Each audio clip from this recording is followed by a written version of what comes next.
All right. So, describe like just what your typical audience is kind of like. Like, Well, it depends where we are. You know, in the UK, the audience is bigger.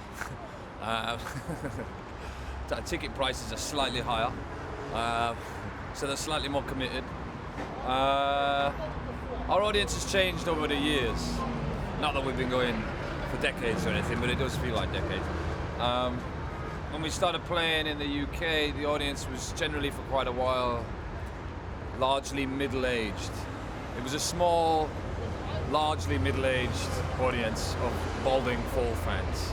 That was about it for quite a long time, you know. There'd be like 7 dudes there, you know, with the 50,000 Fall fans can't be wrong t-shirt on. That was the audience initially, and eventually younger people started coming, and then even some girls would come, you know. And then it was like, wow, this is really really taking off. In the States, it's kind of like going back in time, you know. You spend 5 years getting to a point in UK and Europe, and then you come over here and it's like going all the way back down the fucking ladder again. So we're kind of back to that arena of you know, a handful of, you know, balding middle-aged guys that come to the shows, you know. usually Fall fans. I don't know if they're Fall fans out here, you know. Maybe they're just like, you know, Velvet Underground fans or something. I don't know. The American equivalent of the Fall. I mean, I don't know. Is there one? I don't think there's any equivalent to the Fall. Nobody's that much of a bastard, are they? All right. So what is it? So when you look out in the audience and you see someone like Dennis, Yeah. what is that? Well, he kind of fit. I mean, initially it fits the bill. You know, I was thinking, I didn't realize, you know, the history. I didn't realize this was kind of, you know, part of the institution of fandom as far as rock and roll goes. You know, and then when you find out that, it's obviously really flattering because you're in good company. You know, and they're like really committed, but not in an irritating way. You know, they come to the shows. And it's obvious when you're out here in the States. I mean, it's always good to see a familiar face. You know, we were in Philly the other day, and it was like, I don't know anybody in Philly, you know. And there's Dennis and Lois, you know, which is great. It cheers you up. But also, they don't do that. You know, they don't do that irritating shit that some big fans do. You know, where they come backstage and they'll sit there right next to you, you know, and you'll be like sweating after the gig. You know, you just want to be on your own. You know, it's like they know the limits. You know, not to sound like a diva or anything, you know, but you'll get some fans who will follow you to the bar, you know, they'll come and take a shit with you, you know, and they're not like that at all, you know. They're good at being friends, you know, and obviously they know everybody and they know every reference point, you know. They get it. I mean, it's like they get exactly where you're coming from musically, you know, and they're probably listening to the records that you're stealing from. But they still appreciate, you know, the Frankenstein you've managed to regurgitate after all that, you know, which is a very high accolade. And when you're at a low ebb, you know, after you've driven 12 hours to play to 12 people, you know, you got to remind yourself of these people that are really, you know, the pillars that keep, you know, this terrible game going, you know. You know, rock and roll is like a sick, dying old man now, you know, and those guys, you know, there's a little bit of life still there, you know. You don't get that dedication very often, so it's great, you know. But do you find like what they do, now that you know a little bit about what they do you find that inspiring? Yeah. Like this is the life they chose to kind of do this forever.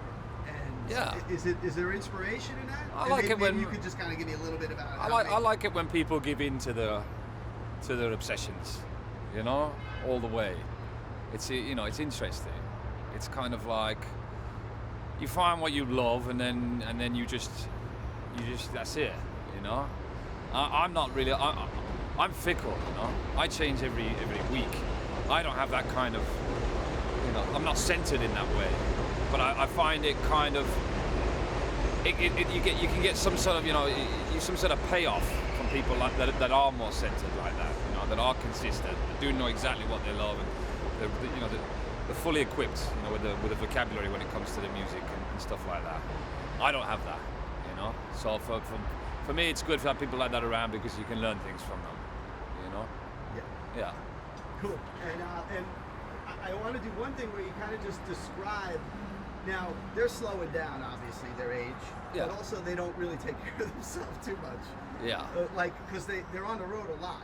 Yeah. Give me paint a picture of what it's like on the road, and I'm talking about lack of sleep, lack of good food, lack of, like, it's rough. Well, and I I'm mean, not saying you have to apply it to them necessarily, but it's not easy. It's not easy, especially not here, especially in America. and say being on the road. So I have that. Being on the road in America is arduous at the best of times. You know, I mean, it depends what kind of a band you play in and what your philosophy is or whatever. But if you're in a young rock band and you don't really know what you're doing and everybody's still drinking and drugging and that kind of shit, you know, it can really get to you on the road. You know, and you drive and you six you know, all with your, you know, collective demons and inner turmoils and psychological issues and drug issues, and you know, and you're all in this little metal box, which is smaller than the usual one because, you know, you're getting paid less because you're in a country where they don't really know who you are and they don't give a shit, you know. So it's like it's not easy, you know. You do it because you got to do it. After a while, you know, it's work. The gig's not work. The gig's the bit of the day that you kind of enjoy. Although I find it really difficult, you know, to get to that point where I feel like going on stage, you know. But to choose to just be on the road that much is not something that I think I would opt for, you know, unless it wasn't part of a bigger process, you know. I mean, eventually, like this late in the tour, your poo's like black. You know, it's like your stomach, your bowels don't work anymore. You know, you've seen so many fucking Denny's and IHOPs. You know, that's International House of Pancakes if you're a British viewer. Nice, you know, nice name. All that kind of stuff. It's just this huge swathes of America where you don't even see fruit. You know, you drive across like Montana and Dakota and it's beautiful. There's mountains, and then you get to the Midwest. You know, and it's just fucking nothing. There's nothing there. It's nothing, and it's not even a romantic kind of nothing like the desert, you know. It's just Denny's. It's just Denny's every now and then. Yeah, and sometimes the service stations are just replicas, so you feel like you're in some sort of fucking quantum lock, you know, like they're exactly the same. The road is completely straight, and it's exactly the same stores and exactly the same layout. And you get out of the van, and you're like, you know, you're looking for the fruit. There's no fruit, and yeah. You're trying to get a smoothie, but it's like McDonald's, not really, you know, something that's gonna help, you know. Yeah. I mean, I don't know. I mean, you learn after a while, I guess.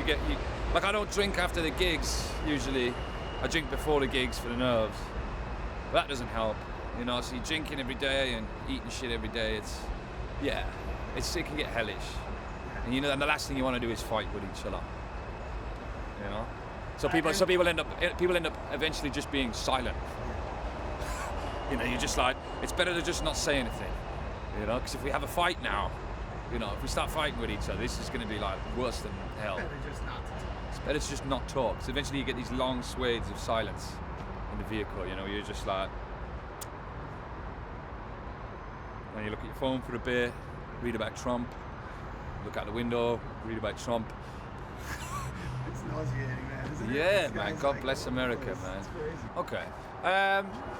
Yeah, I think the fact that they followed, you know, well, the fact that the Happy Mondays wrote a song about them and that they, you know, they were in with the Ramones, and yeah, it's great company to be in.